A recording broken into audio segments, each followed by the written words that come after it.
Ratcharviisiksi täällä tänään unboxataan Razer Death Stalker Expert Gaming Keyboard. Ja mä unohdin mitä mun piti sanoa, mä sain uuden näytön samalla nytten.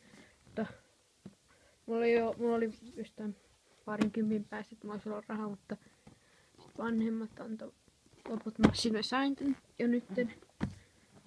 Koska mähän puhuin sit tän viikon tiistaina jo siitä, että mä oon ostaa uuden näppäimistön.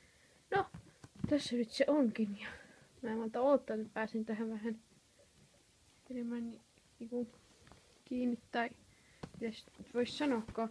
Ja nyt otetaan ihan tällä saksilla teippi pois.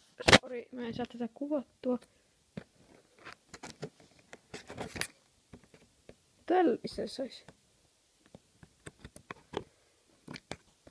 Pakko laittaa vähän syvemmälle. Tää on aika vaikea.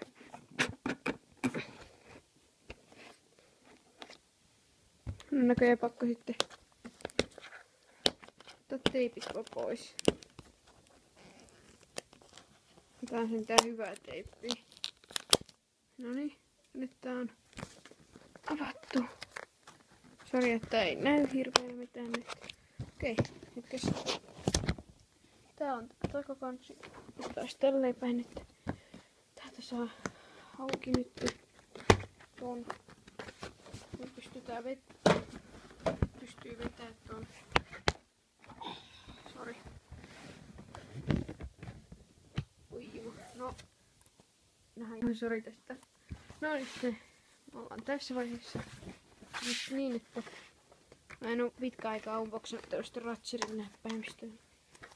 Nää on vähän vaikeampia sitten unboxata. Tänä tosta. Noin sitten vaan täältä alhaalta vetää auki. No niin. Tuolla on ihan tässä vaahtomuovissa. Ja taas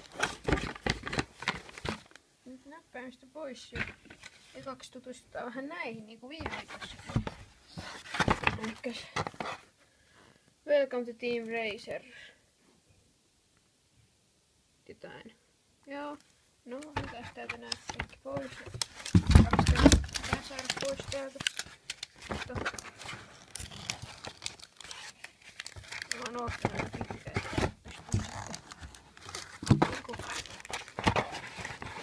käyttämään uutta näppäimistöä. Niin, täällä on tällainen lappunen. Se mikä äsken nähtiin, täällä on myös oppaat. Tässä on tämmönen pikaopas myös. Näissä nykyajan Ratcherituissa ei nykyään tule noita tuotteita. No, taas näitä stickerit. Nyt mulla on näitä 4. No niin, tässä on synapse. Sitten miksi täällä enää mitään? Okei, no yritäs nyt pahvit vaan lattialle. Keskitetään nyt tähän näppäimistöön. Mä lupaus mä ikinä näen unboxaan Ratcheria, niin mä en näitä kakkosia enää. Turhaa. Okei.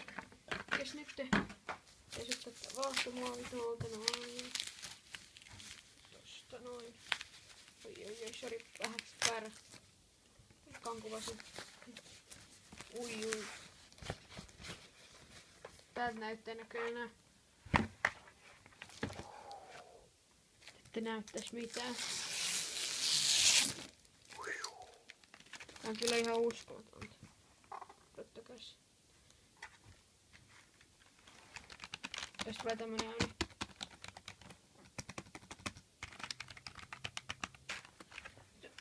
Toivon, että näkisitte jotain. No niin, nyt näkyy vähän se. Tossa on, se on tällainen se näppäimistö tosiaan. Ja tässä, sori. Tässä on tämmönen kädelle tuki. Tän kuuluisi olla ihan älyttömän hyvä. Ainakin mä toivon niin, mä toivon, että ne leditkin on hyviä. Koska mä toivon, että tämä myös sitten täällä takana tämmöiset jutut, mitkä pystyy niinku haittaa, jos se niinku haluat, että se on vähän niinku tälleen enemmän, että se niinku saa paremman niinku kai helpommin kirjoittaa. Mutta ihan älyttömän siistiä, mulla on nyt uusi näppäimistö. Ja niinku viime kerrallakin näytän taas, mitä on kytketty koneeseen kiinni. Niinku nyt heti perään tulee. En malta odottaa. Ja nähdään siellä. Nyt mun uuteen näppäimistöön on tullut valot. Aika hienoa vai mitä? Joo. Näytetäänpäs taas ääni. Okei, moi. Noniin. Tässä on tämmönen kun FN, kun sitä painaa pohjaan. Painaa tosta. Tää koko ajan mun mielestä kirkastuu. Tai pystyy sulkemaan nää valot. Ja näyttää ne kirkkaan. Tää ei mene tästä kirkkaammaksi. Mutta sitten on nämä. Jos tää on osari. Tässä on tämä. Niin jos tätä painaa, niin pystyy painaa 10 näppäintä samaan aikaan. Ja se niinku ottaa ne kaikki vastaan. Tai siis jos sä vaikka chatissa painat 10 näppäintä samaan aikaan, ne tulee sinne kaikki. Ja sitten tietenkin mitä mä en näyttänyt oli, että Razerissa on toi kultaiset ne USBt. Tässä on mun vanha näppäys, että voitte verrata, tää on paljon kirkkaampi tuohon verrattuna ja isompi, mutta nää on vähän, jos te näette vähän näitä kirjaimia, nää on tämmösiä vähän niinku erilaisia tähän verrattuna. Tässä on esimerkiksi tässä on J, tossa on J. Tässä se näyttää tällaiselta niinku tuollaiselta, sori mä en osaa selittää. Mä en osaa selittää sitä, mutta tästä tuli vähän pitkä tämmönen unboxaus ja ehkä vähän tylsä, kun mä vähän leikkailen noita kohtia, missä mä vähän niinku häsläilen. Mutta kiitos, että katsoittepa. Nyt mä menen nauttimaan tän ominaisuuksista. Menen kattoo synapsista, että mitä täällä voi niinku laittaa. No mutta kumminkin, mä meinasin tää nyt sen uuden näytön, niin sitten tulee taas lisää GTAta ja mitäs nyt onkaan Call of Dutyä. Moi! Eli Ratso Ruiz 1. Ja nähdään seuraavassa jaksossa.